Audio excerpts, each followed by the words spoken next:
दोस्तों निर्देशांक ज्यामिति क्लास 10th का एक यहाँ पर सवाल लिखा है। चलिए आज हम लोग इस सवाल को हल करते हैं। तो यहाँ पर लिखा है उस बिंदु के निर्देशांक ज्ञात कीजिए जो बिंदुओं -1, 7 और 4, -3 को मिलाने वाले रेखाखंड को 2:3 के अनुपात में विभाजित करता है। चलिए दोस्तों सॉल्व करते हैं इस सवाल को। तो यहाँ पर हमें बिंदुओं के निर्देशांक दिए गए हैं और अनुपात दिया गया है। कोई बिंदु है जो इन दोनों बिंदुओं को मिलाने वाले रेखाखंड को 2:3 के अनुपात में विभाजित करता है। हमें उसी बिंदु के निर्देशांक ज्ञात करने हैं। तो यहाँ पर ये मान लेते हैं बिंदु ए के निर्देशांक है, ये मान लेते हैं बिंदु बी के निर्देशांक है, और ये m1 का मान है, ये m2 का मान है। तो मान लेते हैं एक बिंदु हमारे पास है ए, यहाँ ए मान लेते हैं। बिंदु ए के निर्देशांक हमें ज्ञात हैं -1, 7 के बाद दोस्तों मान लेते हैं यहाँ पर कोई बिंदु हमारे पास है बी बिंदु है, और बिंदु बी के निर्देशांक 4, ये सारा कुछ दिया गया है। अब लिखा है इन दोनों बिंदुओं को मिलाने वाले रेखाखंड को कोई बिंदु 2:3 के अनुपात में विभाजित करता है। तो मान लेते हैं इन दोनों बिंदुओं को कोई रेखाखंड जो है यहाँ पर मिला रहा है। रेखाखंड का एक कोई यहाँ पर बिंदु है जो इन दोनों बिंदुओं को जोड़ रहा है। तो मान लेते हैं वह बिंदु P है जो रेखाखंड AB को जोड़ रहा है, और बिंदु P के निर्देशांक मान लेते हैं x, y। उसके बाद दोस्तों हमें यहाँ पर अनुपात दिया गया है 2:3। A और B को ये बिंदु P 2:3 के अनुपात में विभाजित कर रहा है, बांट रहा है। तो हमें x और y का मान ज्ञात करना है। तो साथियों सॉल्व करते हैं, बहुत ही आसान सवाल है। तो सबसे पहले लिखेंगे यहाँ हमें क्या क्या पता है। ये x1 का मान है, ये y1 का, ये x2 का, और ये y2 का। ये x है और ये y है। तो x1 लिखेंगे, x1 का मान कितना -1। x2 का मान कितना है 4 है। उसके बाद दोस्तों ये m1 का मान है। अनुपात जो होता है वो m1 और m2 का मान होता है। तो m1 का मान कितना है, m1 का मान 2 है। उसके बाद y1 का मान कितना है 7 है।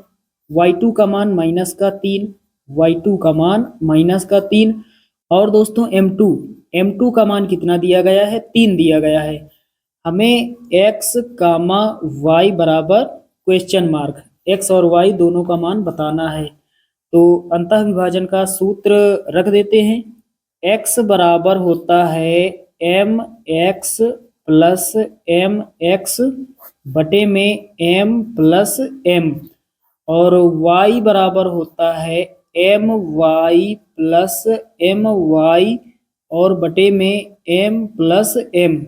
अभी सूत्र कंप्लीट नहीं हुआ, अब कंप्लीट कर लेते हैं। यहाँ पर हमें लिखना है 12 और 12 का उल्टा 21, फिर से नीचे 12।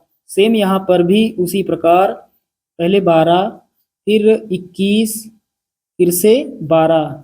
तो सूत्र कंप्लीट हो गया। x बराबर होता है m1 x2 plus m2 x1 बटे m1 प्लस m2। y बराबर होता है m1 y2 plus m2 y1 बटे m1 प्लस m2। चलिए रख देते हैं। तो x का मान हमें निकालना है। x लिखेंगे बराबर m1 का मान 2 है, गुणा x2 कितना है, x2 है 4, प्लस लगाएंगे m2 का मान कितना है 3 है, गुणा x1 माइनस का 1, और बटे में m1 प्लस m1 का मान 2 प्लस m2 का मान 3। अब इधर सॉल्व कर लेते हैं। y बराबर m1 का मान 2 है, गुणा y2 कितना है -3, प्लस m2 का मान 3 गुणा y1 कितना है, y1 7 है, और बटे में m1 प्लस m2 यानी 2 प्लस 3। अब सॉल्व करते हैं। तो x बराबर कितना हो जाएगा, 4 दूना 8, माइनस गुणे प्लस माइनस होगा, 3 के 3, और नीचे 3 प्लस 2 5। इसे सॉल्व कर लेते हैं। पहले 8 में घटाएंगे 3, 5 बचेगा, और नीचे 5 से 5 कट जाएगा, 1 बचेगा। x बराबर कितना हो जाएगा, 1 हो जाएगा। अब यहाँ से y का मान प्राप्त हो जाएगा, चलिए निकाल लेते हैं। माइनस गुणे प्लस माइनस होगा, 3 दूना 6, यहाँ 6 लिखेंगे, प्लस 7 त्रिका 21 और नीचे 3 + 2 5। अब कितना होगा, y बराबर 21 में घटाएंगे 6 15 और नीचे कितना 3, नीचे 3 नहीं है 5 है, यहाँ 5 होगा, 5 × 1 = 5, 5 × 3 = 15। तो y का मान कितना प्राप्त होगा, 3 प्राप्त होगा। तो यहाँ पर x और y दोनों के मान हमने निकाल लिए हैं। यहाँ पर बिंदु P के निर्देशांक x, y हमने माने हैं। यहाँ पर कितना होगा, यहाँ पर होगा 1, 3। तो यहाँ पर लिखेंगे अतः बिंदु P जिसके निर्देशांक हमने माने हैं x, y के निर्देशांक, अतः बिंदु P x, y के निर्देशांक बराबर P लिखेंगे, x का मान कितना प्राप्त हुआ है 1, y का मान कितना प्राप्त हुआ है 3, और यही हमारा फाइनल आंसर हो जाएगा। तो साथियों, उम्मीद करता हूँ कि ये सवाल आप सभी लोग अच्छे से समझ गए होंगे। चलिए दोस्तों, मिलते हैं अगले वीडियो में, तब तक के लिए जय हिंद।